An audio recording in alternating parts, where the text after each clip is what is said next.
Good afternoon. Thank you, John. Welcome for coming. Thank you very much for coming. Let me first start by giving you a little bit of history of myself and Kbar and where it started, and then I'll kind of wrap up with where we are today. I was born in Canyonville, lived in Oregon my entire life, went to school at South Umpqua High School. Played basketball and football against a number of friends that I've met and seen again here in Jackson County. I didn't recognize some of them. They're a lot grayer than they were in high school, and maybe not as much hair.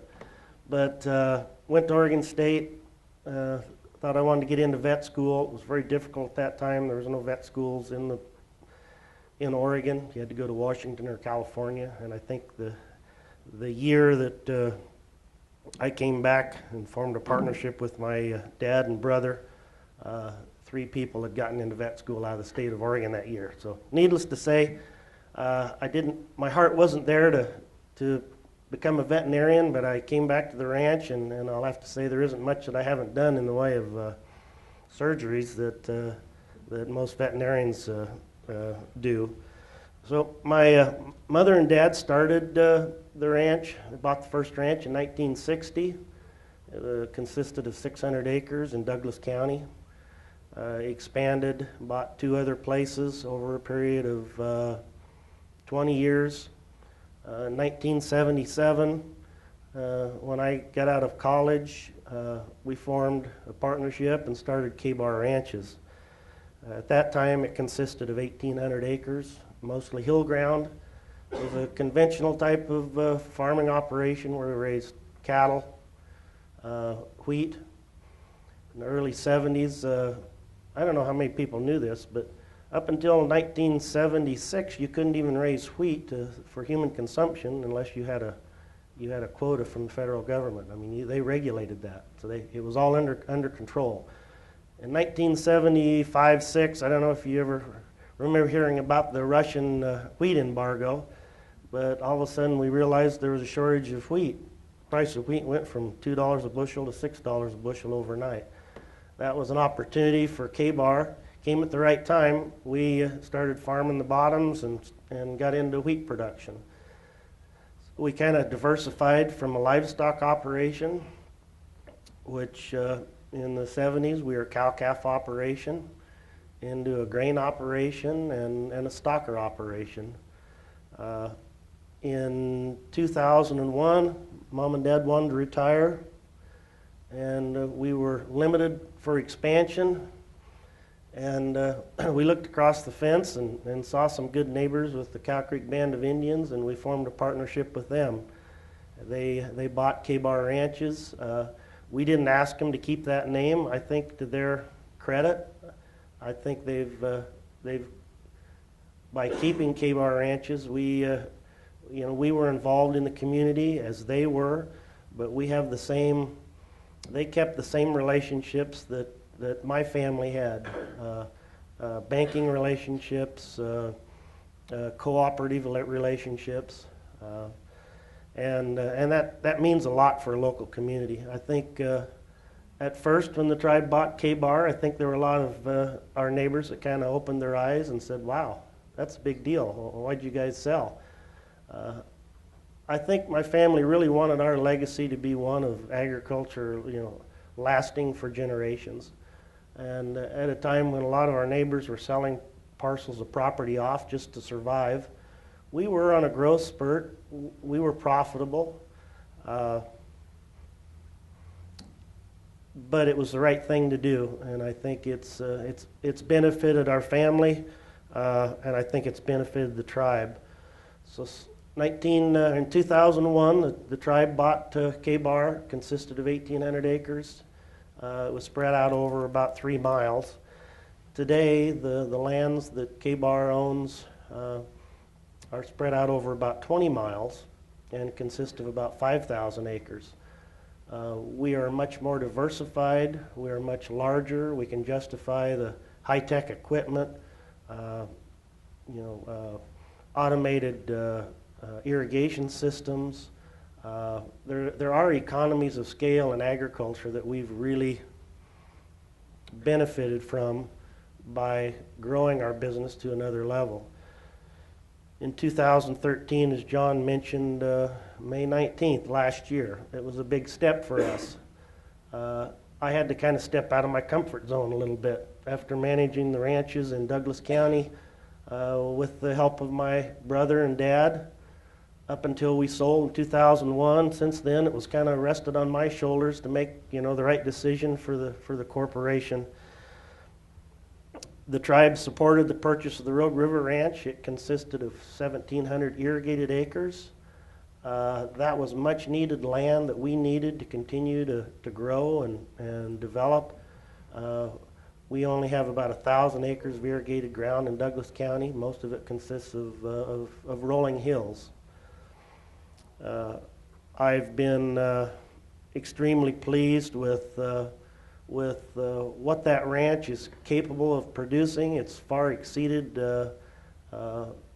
what I had anticipated, stepping into purchasing that ranch. And that ranch is pretty well known. It was a commercial cattle operation, cow-calf seed stock operation by the Woods family, and they had turned it into a stocker operation, but they didn't sell any hay. They didn't raise grains or diversify. They were just strictly a cattle operation. We are going to take that ranch to another level with the addition of 8 circle pivots that we put in last summer. We had them operational within 6 weeks of buying the ranch.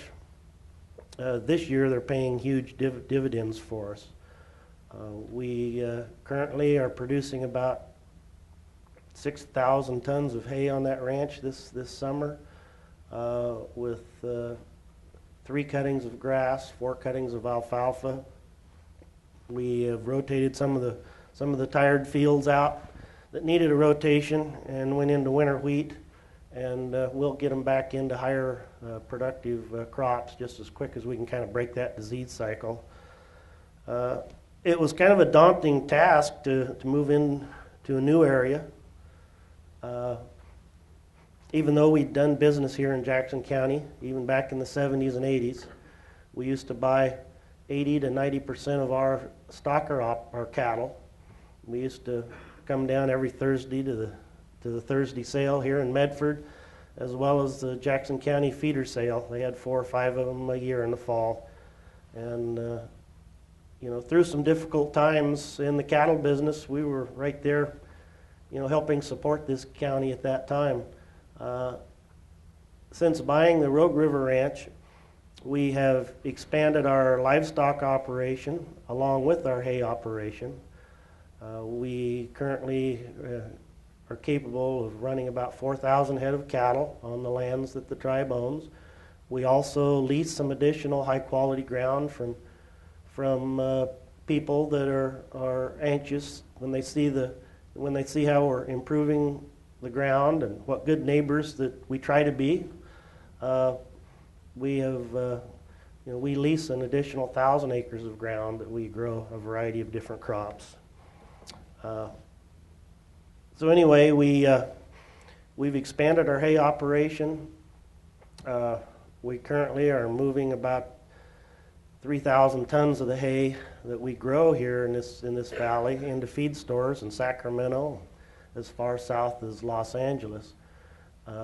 We are benefiting from the drought in the Southwest. Water's in really short supply. I think, as a company, we understand that, and that was one of the reasons why we elected to go in with circle pivots, get them automated, so we're not relying on flood irrigation, which is a lot more waste of water.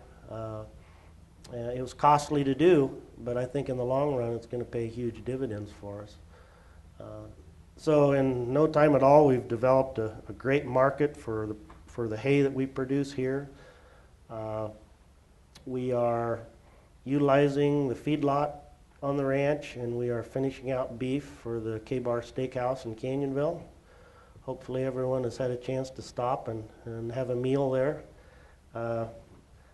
I took some friends out on Sunday to the Sunday brunch down there, and I've got to tell you, John, don't think I told you this, but it was over the top good. I mean, it was just fantastic. It was, and that was unsolicited. It really is tremendous.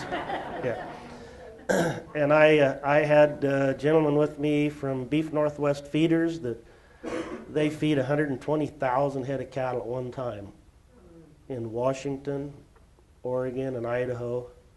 And we've done business with them for 15 years, and it's the first time that Ron had ever ate at the steakhouse, and I wanted to make sure that I took him out for a good meal, and he did not have enough good things to say. And here's somebody, and he's a guy that knows a good piece of meat, so I would encourage you to stop there. As far as the future here in Jackson County, I think it's really a diamond in the rough for the potential that agriculture has here.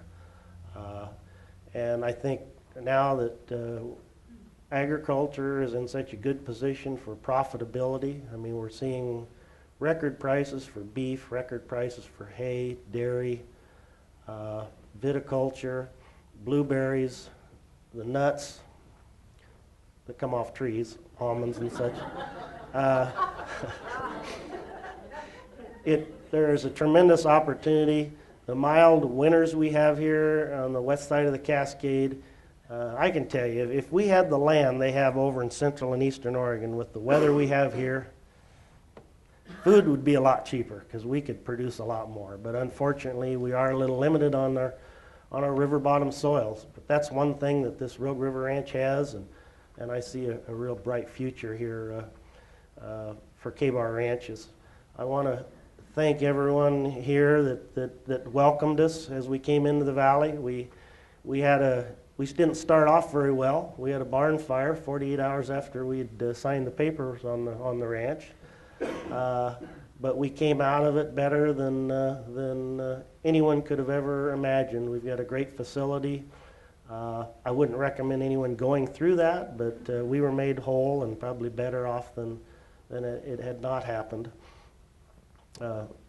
But I feel like we've really been welcomed by most of the people in the community, and a lot of people have been a great resource for us to reach out to other businesses when we needed services done, and I'm just extremely over-the-top excited about the potential for agriculture in Jackson County and Kbar ranches here in this valley. About all I have to say. I'm not one for long speeches, but if anyone has any questions, just go ahead. Yes, sir. Where specifically is the Rogue River Ranch? It sits right in between the two Table Rock Mountains on the north side of the Rogue River. And the property is about 1.5 miles wide and about 4 miles long. It's all contiguous. So if you can... Does it have riverfront? Yes, it does. Yes, it does. And it has, old water rights on it. We are members of the Table Rock Irrigation District. The ranch, the water goes with the land. The ranch actually is permitted to take about 55% of the water out of that district. The ranch is that large. If you can imagine the logistics in Douglas County, we have 16 irrigation pumping systems spread out over 20 miles to water 1,000 acres of ground. And here, it's all within a half mile, and we irrigate 1,700 acres. So it's kind of a daunting task to keep everything moving forward and everything, the water over this ground. We take 5 cuttings of alfalfa in Douglas County. We'll do the same thing here in Rogue River as soon as we get some of the fields cleaned up and back into production. But some of these new varieties of alfalfa, we can get 10, 12 tons to the acre a season. Do the math, $300 a ton for premium quality hay. 1,000 acres.